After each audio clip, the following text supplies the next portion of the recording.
Hello and welcome everyone as we get set for 2020 homecoming on the Case Western Reserve University campus, and excited to be joined today by Kiera Olson, who's a current senior on the Case Western Reserve University women's cross country team, and Doug Leary, who graduated in 1976 and was a track and field cross country participant here. And really excited to have you both here as we get set for homecoming.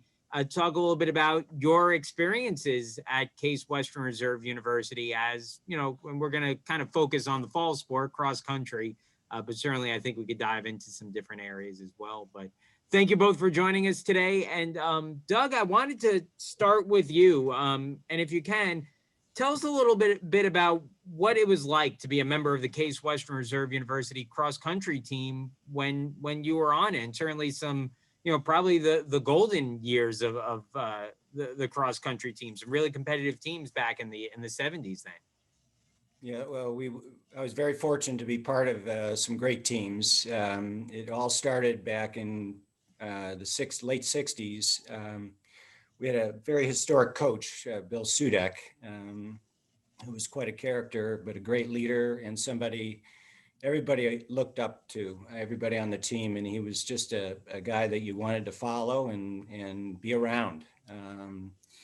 Actually, it goes back to the earlier 60s. Jim Wyant, who was our recent chairman of the board of trustees, was a cross-country runner who was recruited to run cross-country out of the dormitory. But Sudek could take somebody who had very little talent and make something out of them. And it was a golden era. We had some terrific teams. We were undefeated for 10 straight years. I think we had a national record, 67 straight victories, 10 straight conference championships. And I think one of the things I'm proudest of is our team in 75 was ranked 4th in the country mid-season. And I think that's probably the highest ranking of any team that Case Western Reserve has had. We just had a stellar team, and it was just fun to be part of. Yeah. Kiera, I'm wondering if you could kind of reflect on your experience as well, and certainly hearing, you know, about those teams from the 70s. You know, you're part of a very competitive team as well. I know, you know, highly ranked in the region. Talk a little bit about the team now and what your experience has been like as a Case Western Reserve athlete. Yeah, it's been a very rewarding experience to be part of this team. It's very impressive to hear about the achievements of the teams from back then. That certainly is extremely, it's a very big accomplishment. In recent times, our teams have been doing well as well. The men's team has gone to nationals the past 2 years. And our women's team has been ranked nationally the past 2 years as well, but we unfortunately have just missed out on the opportunity to go, being one spot away from the wild card 2 years in a row. But it still has been extremely rewarding. We have a very good coach now too. I've heard the legends of Coach Sudek, and it's fun to participate in the meet that honors him every year. But Coach Lanice is a very good coach, and she also is very encouraging and inspiring to all of us. And just the camaraderie among all of our teammates has been a very enjoyable experience as well. You know, there's so much good stuff to touch on that both of you hit on. And I want to get back to, you know, especially the coaching points, because, you know, really, I guess over the course of the last, you know, couple of years there, you know, really the history of the program at CWRU, there's been 2 mainstays in the program, and it's Coach Sudek and Coach Lanice. And I want to come back to that. One thing I wanted to ask and kind of talk real briefly about equipment, and really in you know, cross country, there's one main piece of equipment, and that's the shoe. I want to ask you, Doug, what were you wearing as a team back then? What kind of shoes do you have? Because you ran in an era where Bowerman was still making shoes for Oregon on waffle presses in his backyard. You know, what did it look like? How did you get those? You know, what were you, you know, what did, you know, sneakers look like back then? Right. Well, the big stars of the day were Steve Prefontaine from Oregon and Frank Shorter, who was an Olympic champion in the marathon. And Adidas was the bigger supplier at the time. And if you haven't read Shoe Dog yet, about the life of the founder of Phil Knight, founder of Nike, it's quite a read. And so the shoes, they just weren't as good as they are today. I mean, the technology has advanced so much. Now they've got this Vaporfly that's helping people run even faster on the open roads. But the training and the equipment isn't that much different, really. I don't think that people are still putting in the same kind of mileage, doing the same kind of intervals.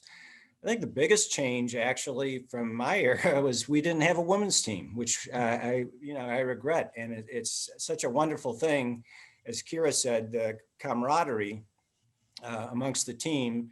I mean, I had great friends that I still see today from the teams that I was on. In fact, just 2 weekends ago, I was with 2 of them. I've been to some of the alumni events and seen the women's team and men's team interacting and how much fun they have. And it's just, I just wish that would have been part of our era as well. Yeah. Kiera, same question for you again, talking about equipment now, and obviously we're a Nike school now, and that's kind of the shoe of choice, but talk about that. And again, the ability, that Doug spoke to, kind of the camaraderie between the 2 teams. So it's kind of 2 different questions for you here, but if you could talk a little bit about both of those, that'd be awesome. Yes, we've been fortunate enough to receive the large loan or grant, I suppose, for uniforms and shoes. So we've gotten new spikes the past couple of years on Nike, of course, since we're Nike sponsored. But yes, it's been a very nice advantage of being on the team in the current years. And then as for the camaraderie between our 2 teams, it really has been a big family. It was really nice entering in as a freshman, coming into campus early and getting to have 50 friends before classes even started. I felt like I knew my way around campus before stuff even started up freshman year. And just having those same teammates, I'm still keeping contact with some of the people who were on the team when I was a freshman and they were seniors. So I haven't seen them in 3 years, but we're still friends. And then just kind of building a new team every year as one grade leaves and another comes in. I feel like there's just a large expanse of people that go through the same pain and suffering of practice that you do. So of course, you always bond through pain, and you bond through the successes that you have as a team. So through that, I think that I also hope to have some lifetime bonds with individuals and met on both the women's and men's team. This may be getting into the weeds a little bit too much with the 2 of you, but I'm curious as to, and I was thinking about this again, how much things have changed, or maybe they haven't changed at all. But Kiera, can you tell us kind of your training path? So you're going out for a practice run in the middle of the day. Where do you head? And I'm curious, Doug, if after we hear that, if it's some of the same places that maybe you ran back when you were here too. But Kiera, where do you typically go to run when you're doing your training runs off campus? Yeah, so we actually practice at 6:30 in the morning. So it is nice and dark when we start. Today we ran down on MLK today along the bike path there. And we actually finished our run before the sunrise was supposed to start. So it was mostly in the dark, but the headlights for the cars make it a little bit more manageable to see on the bike trail. Other than that, we normally run up along North Park. There's a series of lakes, the area that we like to run on the trails. But again, those get tricky to run in the morning when it's so dark out, and it's because there's lots of routes. But yes, those are generally our 2 main paths.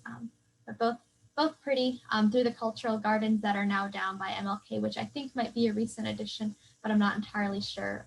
But that's a nice area down there now. And then also again by the lakes is pretty. Doug, do any of those paths sound familiar to? Yeah, Shaker Lakes we used to run all the time, both intervals up there and just going out for steady runs out that way. And we used to go to Forest Hills a lot. Used to be our home course. I know it's out now at Squire Valley View, which is nice, a nice change of venue. But yeah, there are only certain places you can go from campus really to find green space and open land. So 6:30 in the morning, we didn't do that. I'm not sure I would have been any good.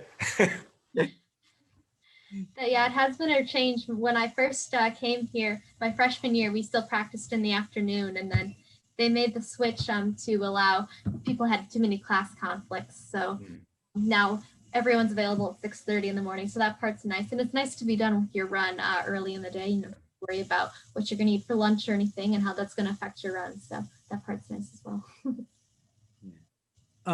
I do want to go back to the coaching. You both talked about it. You know, Doug, I'm going to start with you and Coach Sudek. And I feel like everyone I talk to has a great Coach Sudek story, something from some point that, you know, sticks out in their mind. Sure. I wonder if you have a story about Coach Sudek that you'd be willing to share with us. Well, sure. First of all, I just want to make a point. My father actually hired Bill Sudek back in the 50s. My father was the athletics director at Case in the 50s. And so I grew up with Coach Sudek. He was like an uncle to me. And so I didn't have much choice but to come to Case Western Reserve and run for him. But my sophomore season, we had gotten a flat tire or something on the way to Bethany, I think. And we were holed up in a hotel lobby, and we always took our books and we were studying, and Coach was bored. He had his tie on and he was walking around, and he came over to me and he said, "Doug, if I could rip a phone book in half, will you make All-American?" And by now the whole team is congregated around in this lobby.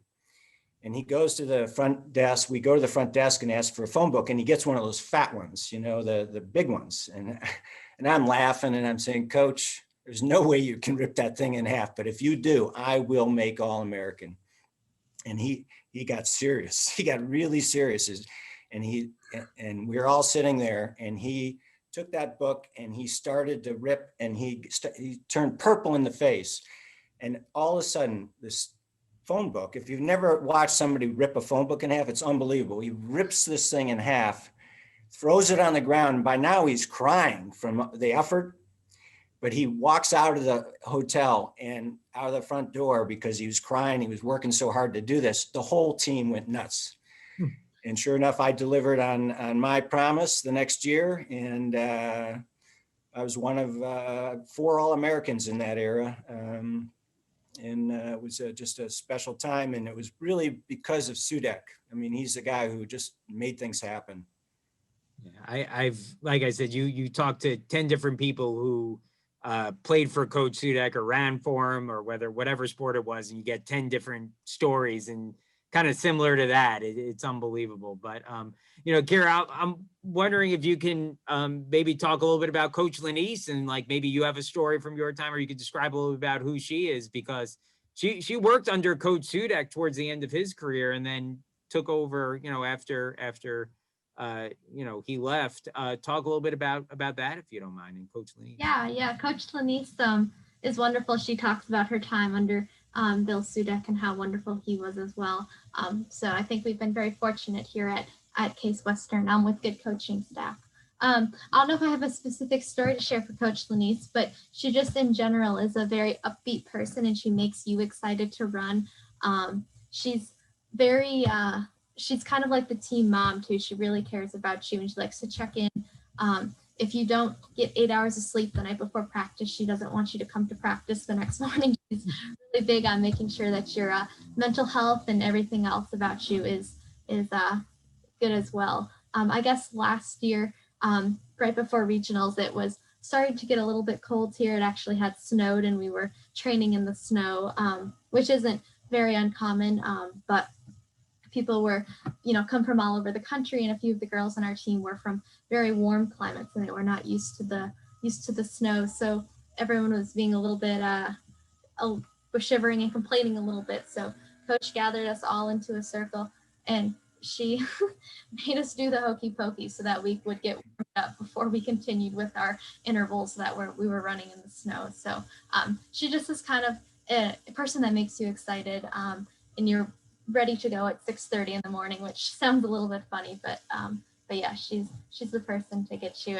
amped up and inspire you to work your hardest early in the morning. That sounds fantastic. You know, Doug, if I'm not mistaken, one of the national championships you competed in, maybe more than one, was here at Cleveland, correct? Or is that slightly before your time? Yeah, well, actually, that was we hosted it 2 years, the 2 years after I graduated in 1976 and 1977 at the Highland Golf Course. And that was a tribute to Coach Sudek because, they don't just let anybody host a national championship. And it was fun for Greg Bowser, who was my best friend and was a 3-time All-American, probably the greatest cross-country runner in the history of the university. Would have been a 4-time All-American his senior year. He was one of the favorites to win the nationals. And then he fractured his foot in mid-season. But anyway, Greg and I got to design the course for the nationals and that we hosted. And it was really fun for us because you thought about the runners first, and then you thought about the spectators, and can the spectators and families get around to see the runners at different points. And it turned out to be a really, really well-run event. One year though, it snowed.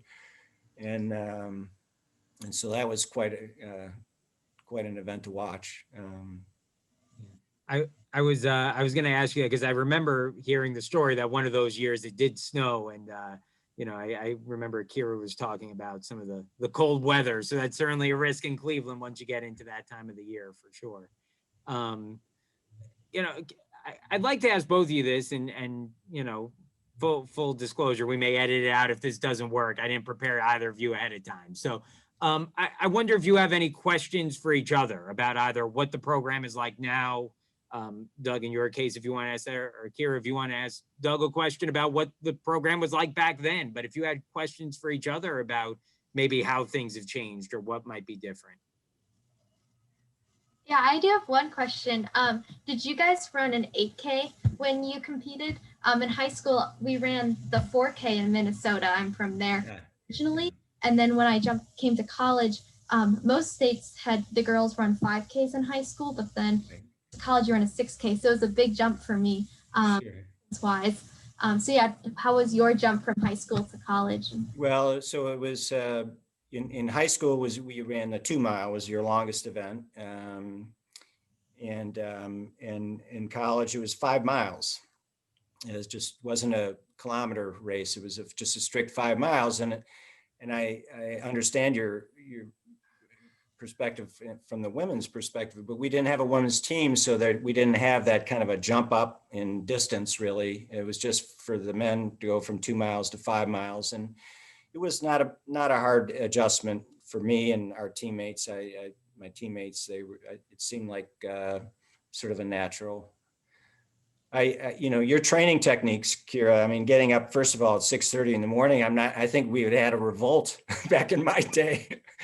Do the men and the women train together?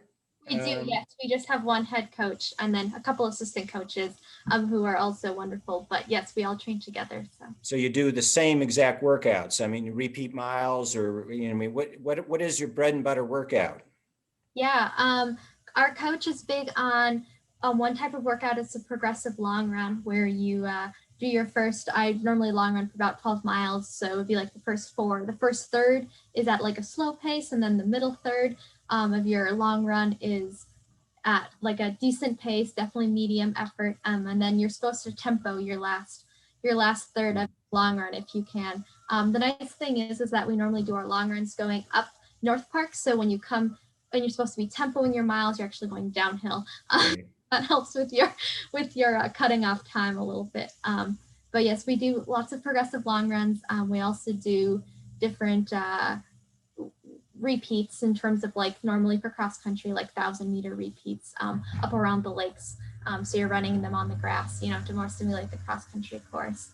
Or tempo is just a normal tempo is also a classic workout that we do a lot. So I think we get a good variety in of speed, and we do hills as well. A couple different hills. There's the hill at the Forest Hills that you mentioned, which is pretty steep. But yes, I think we have a plethora of different workouts. That's great. That's great. Well, I think this was really fascinating. Again, I don't think you get 2 different groups like this together, separate, and kind of see what's different and what's similar. And so I'm like I said, I'm sitting here fascinated by all this, and so hopefully some other people will be as well.